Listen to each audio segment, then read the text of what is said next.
Welcome back to my channel Aarti official. আর সবাইকে welcome. মানে আজকে কিন্তু আমি অন্য একটা ভিডিও নিয়ে এসেছি, একটা রেসিপি নিয়ে এসেছি। সকালে চাটা খেয়ে নিলাম, আর সকালে প্রচুর কাজ ছিল, আজকে ছিল শনিবার।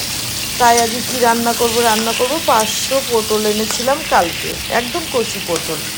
তা ভাবলাম সেই পটলটা দিয়ে আজকে একটা রেসিপি তোমাদেরকে দেখাই, কারণ আমি রেসিপি দিই না, আগে দিতাম, এখন দিই না, এখন আমি ব্লগই ছাড়ি। আর দেখো আমি এই যে খাঁটি সর্ষের তেল একটু ওপরে ছিটিয়ে দিলাম, আর এমনি কিন্তু সাদা তেল দিয়ে রান্না করছিলাম, ঠিক আছে।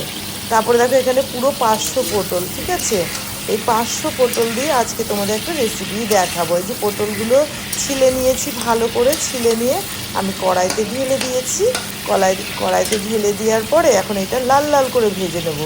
আর আমি কিন্তু এটা সর্ষে দেবো না, পোস্ত দিয়ে করব, মানে পটল পোস্ত করব। হ্যাঁ, তোমরা দেখো একটু একটু ভাজা হচ্ছে, এই পর্যায়ে আমি নুন আর হলুদটা দিয়ে দেবো, ঠিক আছে। হলুদটা দিয়ে দেওয়ার পরে একটু ভালো করে ভেজে নেব।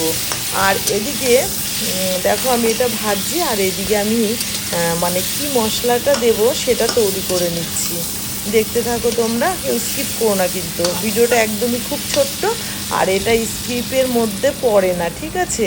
তোমরা কি স্কিপ করো না প্লিজ। আমার ভিডিওগুলো তোমাদের যদি ভালো লাগে একটা লাইক আর একটা কমেন্ট করে জানিও প্লিজ। হ্যাঁ, এদিকে দেখো আমি কাঁচা লঙ্কা, আদা, টমেটো নিয়ে নিয়েছি একটা ছোট সাইজের, আর টমেটোটা 4 ভাগ করে মিক্সিতে দিয়ে দিলাম। আর এদিকে দিয়ে দেবো জিরে দিয়ে দেবো একটু, আর দিয়ে দিচ্ছি পোস্ত। দেখো পোস্ত দিয়ে দিচ্ছি, এবার দিয়ে আমি মিক্সি করে নেব। আর এদিকে আমার পটলটা আস্তে আস্তে ভাজা হচ্ছে। দেখো আস্তে আস্তে ভাজা করছি, কারণ এদিকে পুড়বেও না, আর এদিকে হলো তোমার মানে ডিশটা কাঁচাও থাকবে না, বুঝতে পারলে। তারপরে দেখো আমি এই আস্তে আস্তে করে ভেজে নিচ্ছি, তার উপরে একটু কালি জিরে দিয়ে দিলাম। কালি জিরাটা দিলে কী হয় জানো তো, সুন্দর একটা গন্ধ, আর মানে খেতেও ভালো লাগে। দেখো এখন আমার কিন্তু পটলটা ভাজা হয়ে গেছে লাল লাল করে। এদিকে আমার মশলাও রেডি হয়ে গেছে। এবার আমি মশলাটা ঢেলে দেব। দেখো মশলাটা আমি ঢেলে দিচ্ছি, এই যে মশলাটা ঢেলে দিচ্ছি।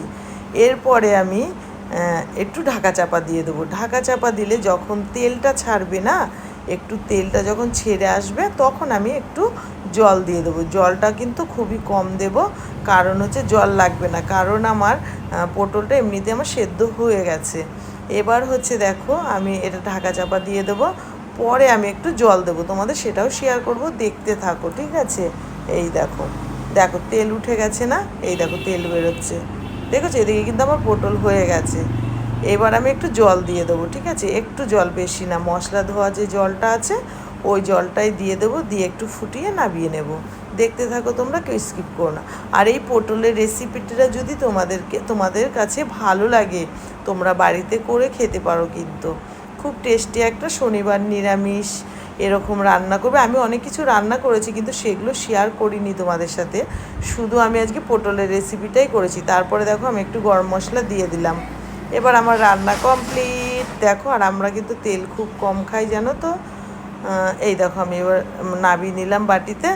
বলবে আমার এই রেসিপিটা কেমন হয়েছে। হ্যাঁ, আর রেসিপিটা যদি ভালো লাগে একটা লাইক কমেন্ট করে দিও। আর আর বেশি কথা বলবো না, আর তোমরা খেয়ে দেখো কেমন লাগে। হ্যাঁ, একদিন বাড়িতে করে খেয়ে দেখো, খুব টেস্টি একটা খাবার। কিন্তু তোমাদের মাছ মাংসর থেকে এই পটলের রেসিপিটা দিয়ে 1 থালা ভাত খেয়ে নিতে পারবে তোমরা সবাই, বুঝেছো। তাই আজকের মতো টাটা, বাই বাই। আর চ্যানেলটা সাবস্ক্রাইব না থাকলে সাবস্ক্রাইব করে দিও। টাটা।